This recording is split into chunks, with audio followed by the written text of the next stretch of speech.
2021년 2월 1일 월요일 아침 묵상의 시간을 우리가 함께 나누도록 하겠습니다. 오늘 주신 말씀은 베드로후서 1장 12절로 마지막 21절까지 말씀, 우리 다 같이 한 목소리로 함께 읽도록 합니다. 그러므로 너희가 이것을 알고 이미 있는 진리에 서 있으나 내가 항상 너희에게 생각나게 하려 하노라. 내가 이 장막에 있을 동안에 너희를 일깨워 생각나게 함이 옳은 줄로 여기노니 이는 우리 주 예수 그리스도께서 내게 지시하신 것 같이 나도 나의 장막을 벗어날 것이 임박한 줄을 알미라. 내가 힘써 너희로 하여금 내가 떠난 후에라도 어느 때나 이런 것을 생각나게 하려 하노라. 우리 주 예수 그리스도의 능력과 강림하심을 너희에게 알게 한 것이 교묘히 만든 이야기를 따를 것이 아니오. 우리는 그의 크신 위엄을 친히 본 자라. 지극히 큰 영광 중에서 이러한 소리가 그에게서 나기를 이는 내 사랑하는 아들이요 내 기뻐하는 자라 하실 때 그가 하나님 아버지께 존귀와 영광을 받으셨느니라. 이 소리는 우리가 그와 함께 거룩한 산에 있을 때 하늘로부터 난 것을 들은 것이라. 또 우리에게는 더 확실한 예언이 있어 어두운 데를 비추는 등불과 같으니 날이 새어 샛별이 너희의 마음에 떠오르기까지 너희가 이것을 주의하는 것이 옳으니라. 먼저 알 것은 성경의 모든 예언은 사사로이 풀 것이 아니니 예언은 언제든지 사람의 뜻으로 낸 것이 아니요 오직 성령의 감동하심을 받은 사람들이 하나님께 받아 말한 것이니라. 아멘. 오늘 베드로후서 1장 12절로 마지막 21절의 말씀을 보면서 성경의 예언이라는 제목으로 우리가 함께 아침 묵상을 함께 나누도록 하겠습니다. 우리는 베드로 전서 또 베드로 후서가 같은 베드로가 지었음에도 불구하고 그 목적은 분명히 다르다라고 말씀을 드렸습니다. 베드로 전서는 장차 그들에게 닥칠 고난, 외부적으로 오는 그 고난에 대하여 성도가 어떻게 대비하고 믿음 가운데 살 것인가를 우리에게 이야기했다면, 베드로 후서는 외적인 핍박도 있었지만 더 큰 내부적인 거짓 교사들이 들어와 그들을 혼란스럽게 만들어서 이 문제를 해결하고자 성도가 이 땅 가운데 어떠한 믿음으로 살 것인가, 어떤 삶의 모습을 갖춰야 할 것인가, 이단들에 대하여 어떻게 대비할 것인가, 그것이 바로 베드로 후서를 통하여 우리들에게 주시고자 하는 메시지인 것입니다. 오늘 본문의 말씀도 이렇게 시작을 합니다. 그러므로 너희가 이것을 알고 이미 있는 진리에 서 있으나 내가 항상 너희에게 생각나게 하려 하노라 라는 것입니다. 여러분이 진리 가운데 잘 있는 거 난 알지만, 그러나 한 가지 더 여러분에게 부탁드릴 것이 있습니다. 그것은 여러분에게 생각나게 하려 하는 것이 있다라는 것입니다. 뿐만 아니라 13절에도 내가 이 장막에 있을 동안에 너희를 일깨워 생각나게 하는 것이 옳은 줄로 여기노라 라고 얘기합니다. 내가 이 장막에 있을 때 나로 하여금 여러분으로 하여금 여러분을 일깨워서 생각나게 하는 것이 여러분에게 있다라는 것입니다. 뿐만 아니라 15절에 내가 힘써 너희로 하여금 내가 떠난 후에라도 어느 때나 이런 것을 생각나게 하려 하노라 라고 말씀하고 있습니다. 여기서 생각나게 하는 것, 그것이 있다라는 것입니다. 그것은요, 성경입니다. 하나님의 말씀이에요. 특별히 베드로 사도는 이렇게 이야기를 하는 것입니다. 너희에게 생각나게 하는 것이 있는데 그 앞에 항상, 내가 항상 여러분에게 생각나게 하는 것이 성경이 생각나기를 바랍니다 라는 것입니다. 뿐만 아니라 13절에도요, 너희를 일깨워서 다시 깨우쳐서 하나님의 말씀을 생각나게 하기를 원한다라는 것입니다. 뿐만 아니라 15절에 내가 힘써 너희로 하여금 떠난 후에라도 어느 때든지 이런 것을 생각나게, 하나님의 말씀이 생각나게 되기를 원한다. 베드로 사도는요, 특별히 의도적으로 여러분이 생각하기를 꼭 바라는 것, 하나님의 말씀이 생각나기를 바랍니다라는 것을 연거푸 3번 강조점을 두고 있다라는 것입니다. 왜 그렇습니까? 그것은요, 바로 이단들이 교회 안에 들어왔기 때문입니다.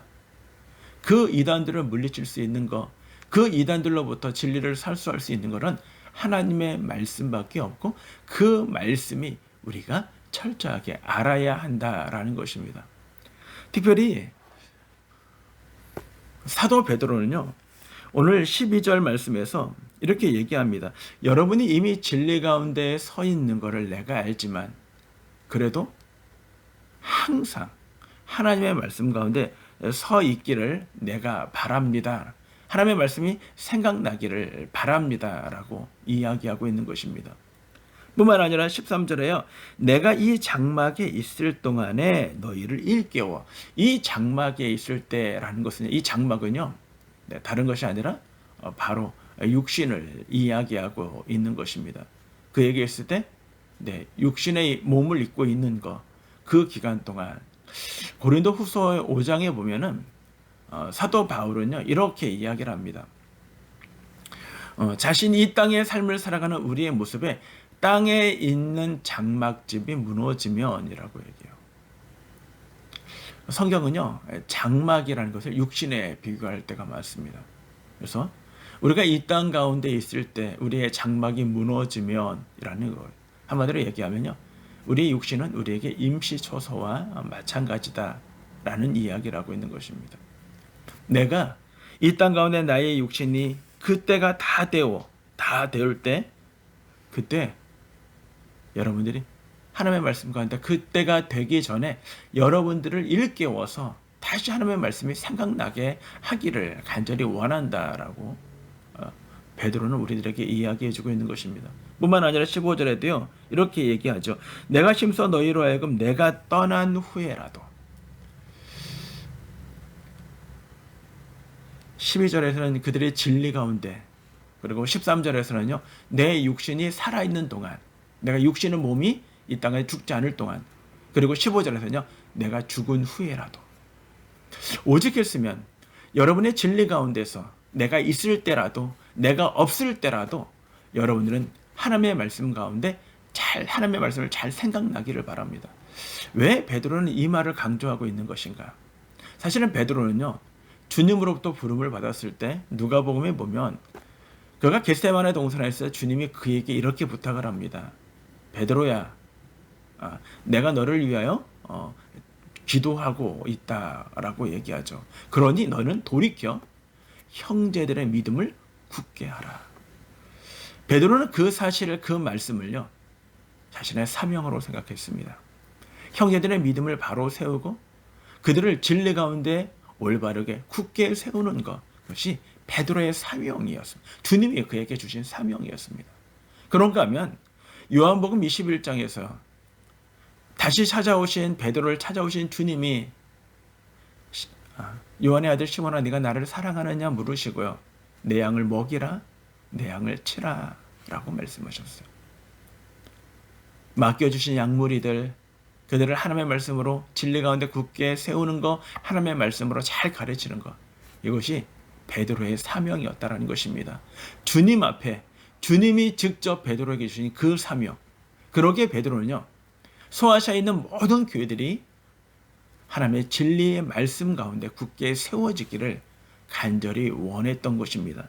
도대체 거짓 교사들이 무엇을 이야기하기 때문에 하나님의 말씀을 강조하는 것인가? 16절에 보면 이렇게 얘기합니다.